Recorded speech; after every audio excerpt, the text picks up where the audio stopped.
எல்லாருக்கும் வணக்கம். ஒரே ஒரு வாழ்க்கையில ஒரு மனுஷனால எவ்ளோ விஷயங்கள சாதிக்க முடியும்னு என்னைக்காவது யோசிச்சிருக்கீங்களா?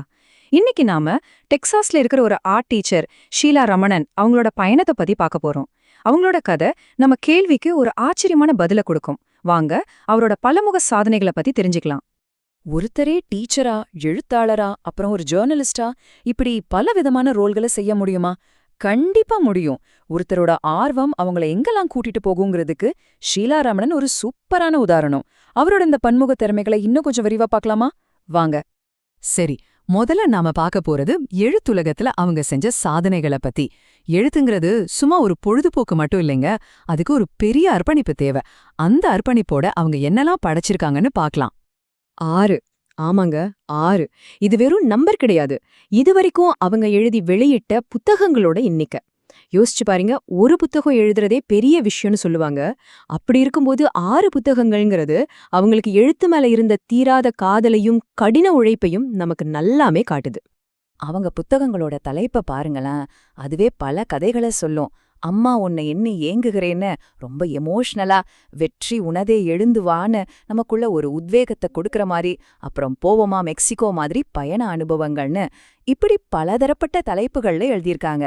இது அவங்க எழுத்தோட வீச்ச அழகா காட்டுது இல்லையா?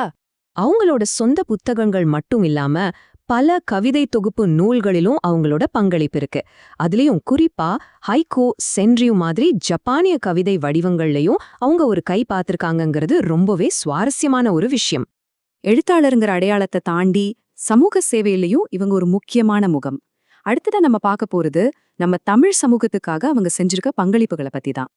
அவங்களோட சமூக பங்களிப்புங்கிறது ஏதோ கொஞ்ச நாள் செஞ்சது கிடையாது. இதோ பாருங்க, தமிழ்ச்சங்க நிர்வாகக் குழுவுல 10 வருஷம், மல்லிகை மலர் பத்திரிகையோட ஆசிரியரா 7 வருஷம், அப்புறம் தினமலர் பேப்பரோட வெளிநாட்டு நிருபரா 8 வருஷம்னு இந்த பட்டியல் நீண்டுட்டே போகுது.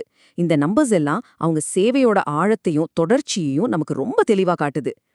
அது மட்டும் இல்லைங்க, வட அமெரிக்காவில தமிழ் மொழியையும் கலாச்சாரத்தையும் வளர்க்குற வட அமெரிக்க தமிழ்ச்சங்க பேரவை, அதாவது ஃபெட்னா, அப்புறம் நம்ம தமிழ்நாட்டோட வளர்ச்சிக்கு உதவுற தமிழ்நாடு ஃபவுண்டேஷன், அதாவது TNF, இந்த மாதிரி பெரிய அமைப்புகள்ல கூட முக்கியமான பொறுப்புகள்ல இருந்திருக்காங்க.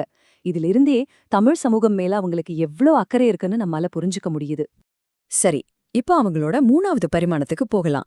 அதுதான் ஊடகத்துறை. எழுத்து, சமூக சேவை இது ரெண்டையும் தாண்டி மீடியா உலகத்திலையும் அவங்க ஒரு தனித்துவமான ஆளுமையா வலம் வர்றாங்க. டிவியிலிருந்து ரேடியோ வரைக்கும் ஒரு விஜேவா, ஆர்ஜேவா, வெளிநாட்டு நிருபரான பலவிதமான ரோல்கள்ல மீடியால வேலை செஞ்சிருக்காங்க. ஒவ்வொரு துறைக்கும் ஏத்த மாதிரி தன்னை மாத்திக்கிட்டு ஜெயிக்கிறது அவங்களோட இயல்பான திறமைக்கு ஒரு பெரிய சான்று. 80க்கும் மேல. நிஜமாவே இந்த நம்பர் கேட்கவே பிரமிப்பா இருக்கு இல்லையா? ஆமாங்க, இதுவரைக்கும் 80க்கும் மேற்பட்ட விதவிதமான ஆளுமைகளை இவங்க இன்டர்வியூ பண்ணிருக்காங்க. இதுவே பலதரப்பட்ட மனுஷங்க கூட பேசி அவங்களோட கதைகளை வெளியில கொண்டு வரதுல இவங்களுக்கு எவ்வளோ பெரிய திறமை இருக்குன்னு காட்டுது. அவங்களோட இந்த பத்திரிகை பயணத்துக்கு ஒரு மகுடம் மாதிரி கொஞ்ச நாளைக்கு முன்னாடி அமெரிக்காவோட திருக்குறள் செம்மொழி அறக்கட்டளை இவங்களுக்கு சிறந்த பத்திரிகையாளர் அப்படிங்கிற விருதை கொடுத்து கௌரவப்படுத்திருக்காங்க. இது அவங்களோட நீண்ட கால உழைப்புக்கு கிடைச்ச ஒரு முக்கியமான அங்கீகாரம்னே சொல்லலாம். இவ்ளோ சாதனைகள் செஞ்ச பிறகும் அவங்களோட பயணம் இன்னும் முடியல. அவங்களோட தேடல் தொடர்ந்துட்டே இருக்கு. இப்போ அவங்க ஒரு புது பயணத்தை ஆரம்பிச்சிருக்காங்க. ஆமாங்க, அவங்களோட அடுத்த கட்டம் வாழ்க்கை வரலாற்று எழுத்து, அதாவது பயோகிராஃபி ரைட்டர். இவ்ளோ அனுபவங்களுக்கு பிறகு மத்தவங்களோட வாழ்க்கை கதைகளை எழுதுற இந்த வேலை அவங்களுக்கு ரொம்பவே சரியா பொருந்துங்கிறதுல சந்தேகமே இல்ல. ஷீலா ரமணனோட இந்த பயணம் நமக்கு ஒரு விஷயத்த ரொம்ப தெளிவா சொல்லுது. நமக்குள்ள ஆர்வம்னு ஒண்ணு இருந்துட்டா போதும், ஒரே வாழ்க்கையில பல துறைகள்ல சாதிக்க முடியும். வயசெல்லாம் ஒரு தடையே இல்ல. இப்போ இந்த கேள்வி உங்களுக்காக. உங்களோட ஆர்வம் உங்களை இன்னும் எத்தனை புது உயரங்களுக்கு கூட்டிட்டு போக காத்துக்கிட்டு இருக்கு? கொஞ்சம் சிந்திச்சு பாருங்க.